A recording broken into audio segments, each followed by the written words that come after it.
Hey, so Adventure Time is going to be back?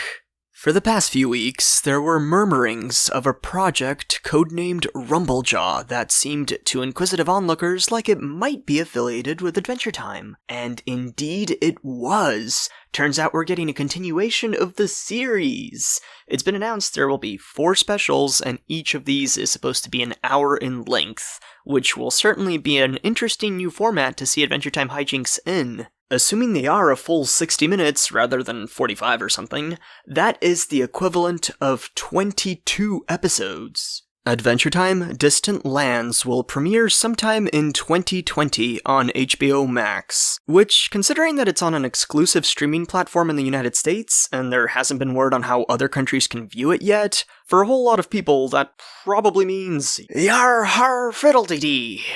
How am I feeling about this news of more Adventure Time?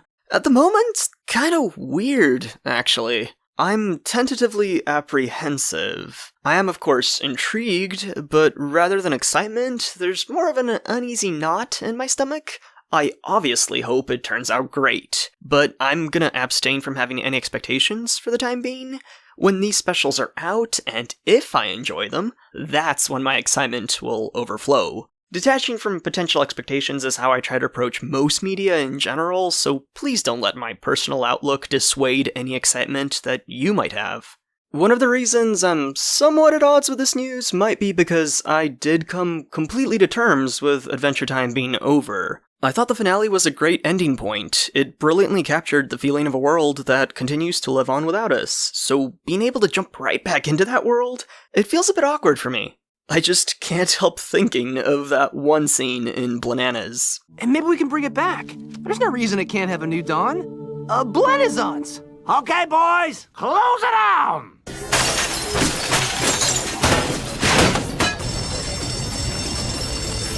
No, you're right. Can't be nostalgic. That felt like such a meta commentary on the show ending, but then within a couple years, that self-referential nod becomes rather moot, as we're getting the so-called New Dawn anyway. I'm not trying to be a downer or anything, I'm just elaborating on why this news left me with rather mixed feelings. Even though Adventure Time had to be rushed towards its conclusion due to a pseudo-cancellation of sorts, the end product still felt finished. And those final few ending segments, I'm talking about the scene where the treehouse used to be, the whole montage sequence, culminating with the spirit of the show still alive in the future, those accounted for one of my favorite concluding bits to a TV show. Saying goodbye to Adventure Time with that send-off was something I could manage. That bittersweet sadness was really meaningful for me. Now that it's no longer a goodbye, I don't quite know what to feel. So that's where I'm coming from. But all that being said, I'm still eager to eat up more Adventure Time fun, assuming the quality is still there. Fingers crossed, these new specials are a blast. We don't yet have confirmation of the full creative crew behind Distant Lands, but people have already started compiling lists of who's involved with the show. Returning members thus far include Jack Pendarvis and Hannah Kay, and Adam Muto is practically confirmed as showrunner. As far as I'm aware, Muto's involvement is not quite 100%, but due to circumstantial evidence and some now deleted tweets, it would be extremely surprising at this point if Adam Muto isn't taking the reins on the project. Adventure Time has always had a circulating crew of creative staff, so I don't think there's a need to be fearful of many fresh faces, but I do find the presence, hopefully, of Adam Muto extremely reassuring, because Muto's worked on Adventure Time since the very beginning and has been the showrunner since Season 5. If anybody's going to make sure that Distant Lands retains the feel and thematic scope of Adventure Time, it would be him. Okay, so let's finally discuss the promotional poster and the available plot synopsis for each special. So, the first special, titled BMO, will have BMO tackling a deadly space emergency, presumably at least in part as his sheriff persona, if the poster is anything to go by. In my review of the finale, I mentioned how I'd love to know how BMO acquired Finn's detached grass arm from the episode Escape from the Citadel, and yeah, apparently the future King of Ooh is going to have Intergalactic Space Hero on his resume. The space setting of the poster is probably derived from the BMO special, as the other disclosed locales include Wizard City and the Glass Kingdom. That's probably the Glass Kingdom right there in the background, as it matches the color of the glass character, but I'm guessing its placement in the poster is just artistic liberty, and its actual location will be within the Land of Oo, because kingdom-based geography has been a staple of the Land of Oo. I guess it's possible there will be more outer space in the last special, Together Again, but we'll have to wait and see to find out. There's going to be 2 new characters that I assume will both star in BMO's special. It's hard to see a comet in Adventure Time without immediately thinking of the Catalyst Comet, but I'm not ready to jump to conclusions about that quite yet. The second special, Obsidian, will explore the past of Princess Bubblegum and Marceline while the two traverse the Glass Kingdom. I already pointed out the glass character and kingdom in the poster, so let's instead simply appreciate how awesome PB and Marcy look. Bubblegum's outfit could pass for a super sleek spacesuit, I guess, but I think she's going to be riding a motorcycle into the Glass Kingdom, or something along those lines. Marcy's new hair and outfit is based on a drawing by Charmaine Verhagen, and I think it's awesome. I really dig it.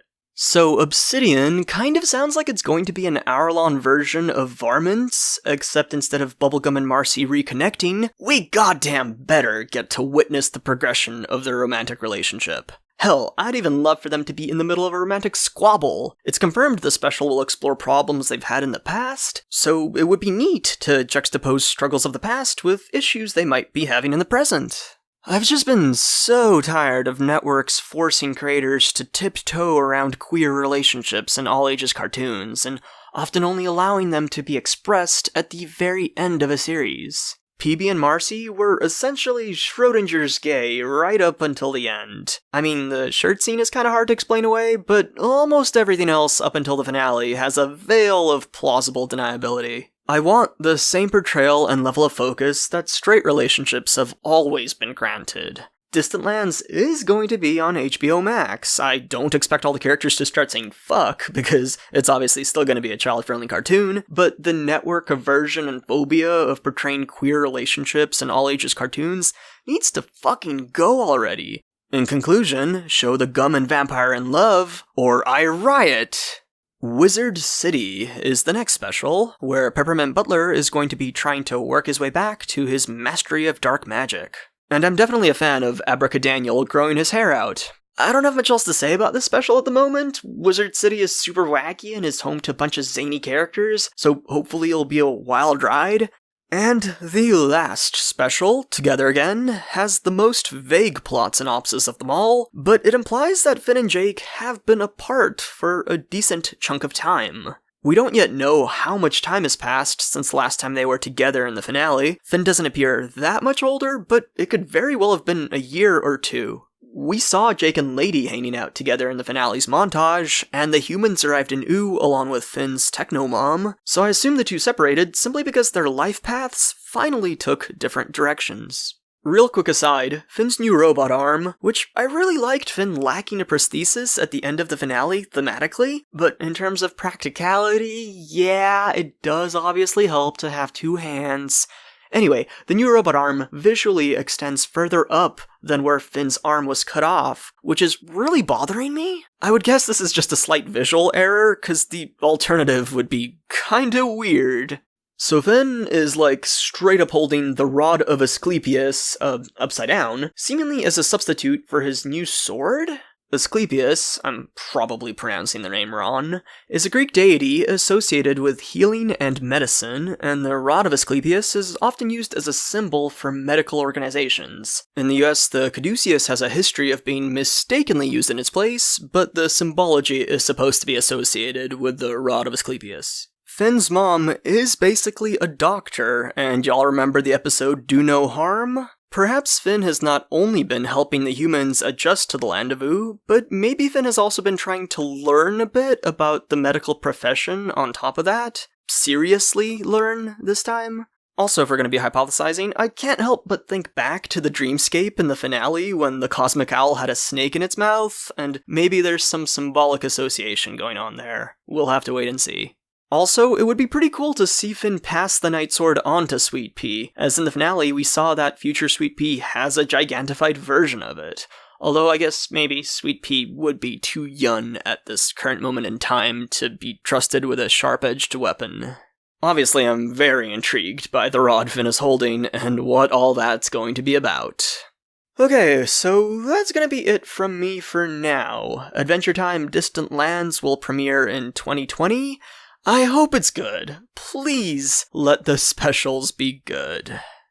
Before I bounce, I have some quick announcements about my upcoming videos. I'm trying really hard to finish my tarot-based analysis of stakes before Halloween blows past us. It would be very ideal to release that video before spooky season draws to a close. However, my depression has been especially vicious as of late, particularly at stifling my ability to focus or have motivation to do anything.